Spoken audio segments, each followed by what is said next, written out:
खुलुमबाय बेयो बड'लेण्ड इंखं टेलिभिजन दिनै 3 एप्रिल 2025 बृहस्पतिबार खालि सानसेनि बरादखौ नोंथांमोननि खाथियाव लाबोदों आं सदानन्द दैमारिया।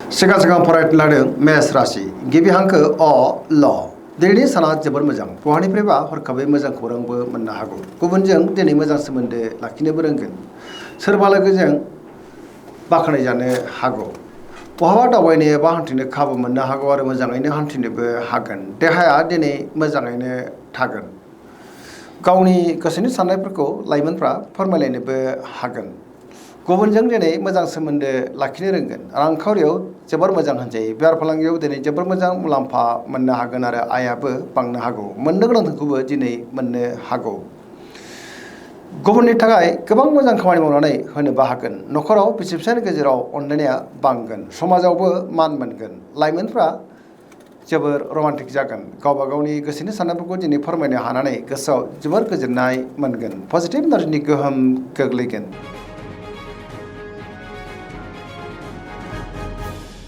वृष राशि गिबि हांखो इ उ ब दिनैनि साना मोजां आरो गाज्रिनि गेजेरनो बाबेनलांनो हागौ गोसोआव गोनो गोथो साननायबो फैनो हागौ गावनि गोसोनि साननायफोरखौ दिनै गुबुननो फोरमायनो गोब्राब जानोबो हागौ माबा मोनसे जेंनाजों मोगा मोगि जानांनोबो हागौ सुथुरनि गाज्रि नोजोर थानोबो हागौ नेगेटिभ एनार्जिनि गोहोम गोग्लैगोन मोनफ्रोमबो बिथिङावनो दिनै सांग्रां जानाया गाहाम समाजाव दिनै मानहानि जानांनोबो हागौ रांखावरियाव मोजां होनजायो बेफार फालांगियावबो मोजां आयाबो बांनो हागौ बिसि फिसायनि गेजेराव अनलायनाया बांगोन सोरजोंबा नाथाय एना एनिबो जानो हागौ देहाया दिनै मोजाङैनो थागोन लाइमोनफोरनि गोसोआ दिनै जोबोर उरां फारां जानोबो हागौ।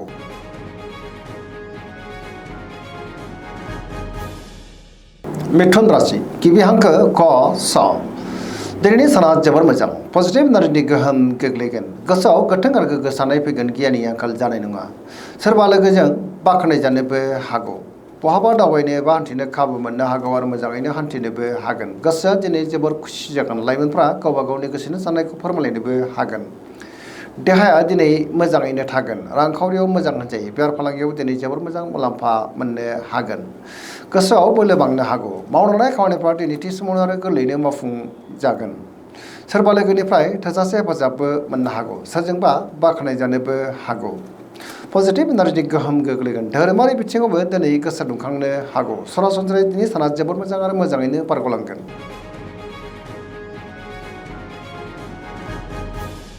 कर्कट राशि गिबि हांखो ड ह दिनैनि साना मोजां आरो गाज्रि गेजेरजोंनो बाबेनलांनो हागौ गोसोआव गोनो गोथो साननायबो फैनो हागौ गावनि गोसोनि साननायफोरखौ दिनै गुबुननो फोरमायनो गोब्राब जानोबो हागौ माबा मोनसे जेंनाजों मोगा मोगि जानांनोबो हागौ गोसोआव गोनो गोथो साननाय फैगोन सोरबा लोगोनिफ्राय हरखाबै गाज्रि खौरांबो फैनो हागौ रांखावरियाव मोजां अब्लाबो नाथाय खरसाया बांनोबो हागौ बेफार फालांगियाव मोजां होनजायो बिदा फंबायनिफ्राय हेफाजाबखौ मोननो हागोन देहाया दिनै मोजाङैनो थागोन अब्लाबो नाथाय जानाय लोंनायाव सांग्रां जानांगोन गुबुननि गोसोखौ बोनो गोब्राब जानोबो हागौ माबा मोनसे जेंनाजों मोगा मोगि जानांनानै गोसोआव दिनै जोबोर उसुखुथु जानोबो हागौ।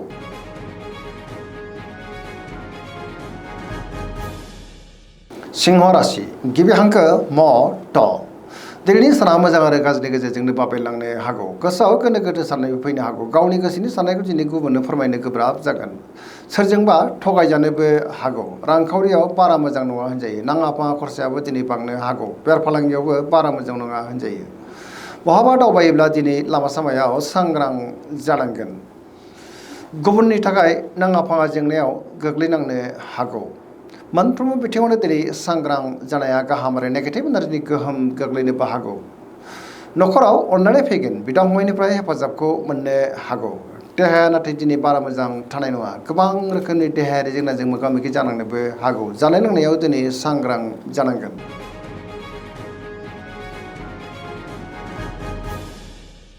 कन्या राशि गिबि हांखो प ट दिनैनि साना जोबोर मोजां गोसोखौ दिनै जोबोर गोजोननाय मोनगोन गोथों आरो गोग्गो साननो रोंगोन गियाननि आंखाल जानाय नङा सोरबा लोगोजों दिनै बाखनाय जानोबो हागौ गुबुननि थाखाय गोबां मोजां खामानि मावनानै होनोबो हागोन। रांखावरियाव दिनै जोबोर मोजां होनजायो। बेफार फालांगियावबो जोबोर मोजां मुलाम्फा मोननोबो हागोन। देहाया दिनै मोजाङैनो थागोन। पजिटिभ एनार्जिनि गोहोम गोग्लैगोन।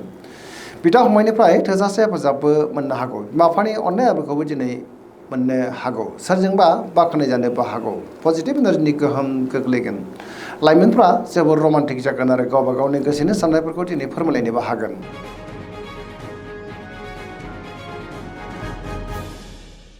तुला राशि गिबि हांखो र ट दिनैनि साना मोजां आरो गाज्रिनि गेजेरजोंनो बाबेलांनो हागौ। गोसोआव गोनो गोथो साननाय फैगोन। गोथों आरो गोग्गो साननो हानाय नङा। गियाननि आंखाल जानोबो हागौ।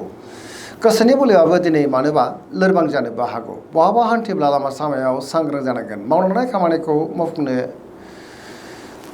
गोब्राब जानोबो हागौ।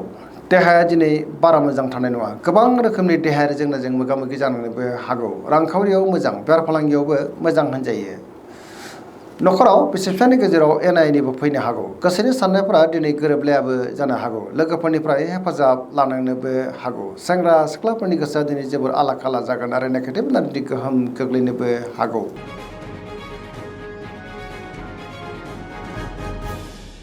वृश्चिक राशि गिबि हांखो न स दिनैनि साना जोबोर मोजां। पजिटिभ एनार्जिनि गोहोम गोग्लैनोबो हागौ। मोनफ्रोमबो बिथिङावनो जाफुंसारगोन। सुथुरखौ दिनै गोरलैयैनो फेजेननोबो हागोन। सिगांनि बबेबा आद्रा खामानियाव दिनै गोरलैयैनो मावफुंजानो हागौ। सोरबा गोजाम लोगोजों दिनै बहाबा लोगो मोनलायनोबो हागौ। गोसोआव गोथों आरो गोग्गो साननाय फैगोन। मावलांनाय खामानिखौ दिनै थि समावनो आरो गोरलैयैनो मावफुंनोबो हागोन। गुबुननिफ्राय हेफाजाबबो मोननो हागौ। गोसोनि बोलोआ दिनै बांनोबो हागौ। समाजाव बयजोंबो मान होजागोन। बिमा बिफानिफ्राय अननाय आबोरखौ मोननो हागौ। रांखावरियाव दिनै जोबोर मोजां होनजायो। बेफार फालांगियाव दिनै जोबोर मोजां मुलाम्फा मोनगोन। गुबुननिफ्राय थोजासे हेफाजाबबो मोननो हागौ। फरायसाफ्रा दिनै फरायनायाव गोसो दुंखांगोन आरो मोजां फिथाइ मोननो हागोन। लाइमोनफ्रा जोबोर रमान्टिक जागोन।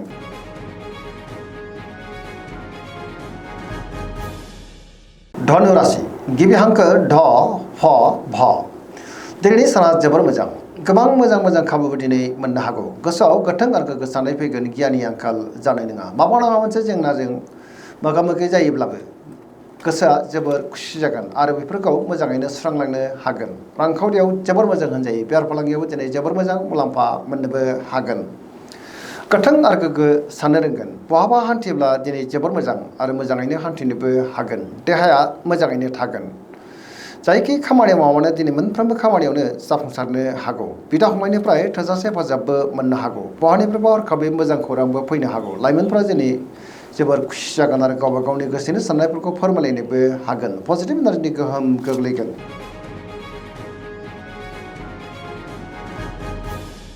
मकर राशि गिबि हांखो ख ज दिनैनि साना मोजां आरो गाज्रिनि गेजेरजोंनो बाबेलांनो हागौ। गोसोआव गोनो गोथो साननायबो फैनो हागौ। गावनि गोसोनि साननायफोरखौ दिनै गुबुननो फोरमायनो गोब्राब जागोन। माबा नङा मोनसे जेंनाजों दिनै मोगा मोगि जानांनोबो हागौ। गुबुननि थाखाय नाङा फाङा जेंनायाव गोग्लैनांनोबो हागौ। रांखावरियाव बारा मोजां नङा होनजायो। बेफार फालांगियावबो बारा मोजां नङा होनजायो। सोरजोंबा थगायजानोबो हागौ। मोनफ्रोमबो बिथिङावनो दिनै सांग्रां जानाया गाहाम आरो खहा जानांनोबो हागौ। गोदान खामानियाव दिनै आखाइ होजेननो हानाय नङा। बिमा बिफानिफ्राय हेफाजाब लानांनोबो हागौ। सेंग्रा सिख्लाफोरनि गोसोआ दिनै जोबोर उरां फारां जागोन। अब्लाबो नाथाय गावबा गावनि गोसोनि साननायफोरखौ दिनै फोरमायलायनो हागोन। फरायसाफ्रा दिनै फरायनायाव गोसो दुंखांगोन आरो मोजां फिथाइ मोननोबो हागोन।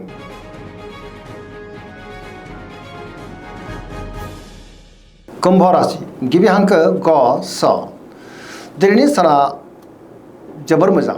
गोसोखौ दिनै जोबोर गोजोननाय मोनगोन। गुबुननि थाखाय गोबां मोजां खामानि मावनानै होनोबो हागोन। सिगांनि बबेबा आद्रा खामानिखौ दिनै गोरलैयैनो मावफुंलांनो हागोन।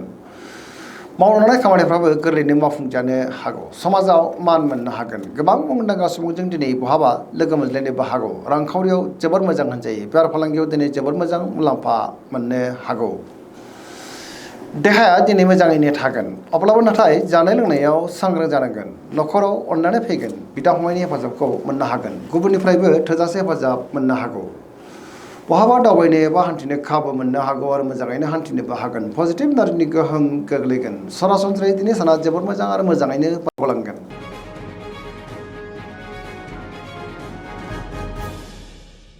मीन राशि गिबि हांखो ड स दिनैनि साना जोबोर मोजां। गोबां मोजां खाबुबो दिनै मोननो हागौ बहाबा दावबायनो एबा हान्थिनो खाबु मोननो हागौ पजिटिभ साननो रोंगोन आरो गियाननि आंखाल जानाय नङा मोनफ्रोमबो बिथिङावनो दिनै जाफुंसारगोन सुथुरखौ गोरलैयैनो फेजेननोबो हागोन गोदान खामानियावबो दिनै आखाइ होजेननो हागोन देहाया मोजाङैनो थागोन रांखावरियाव मोजां बेफार फालांगियावबो मोजां होनजायो सोरजोंबा बाख्नाय जानोबो हागौ लाइमोनफोरनि गोसोआ दिनै जोबोर खुसि जागोन आरो गावबा गावनि गोसोनि साननायफोरखौ फोरमायलायनोबो हागोन गोथों आरो गोग्गो साननो रोंगोन पजिटिभ साननो हागोन पजिटिभ एनार्जिनि गोहोम गोग्लैनोबो हागौ सरासनस्रायै दिनै साना जोबोर मोजां आरो मोजाङैनो बारग'लांगोन दिनैनि राशि फरायनाया एसेनोसै जोबनायाव बेखौनो खावलायो जाहाथे नोंथांमोना सानफ्रामबो जोंनि बे बड'लेण्ड इंखं टेलिभिजनखौ नायबाय थायो आरो साबस्क्राइब खालामो लोगोसे लाइक खालामो आरो शेयार खालामो एसेनोसै गोजोन्थों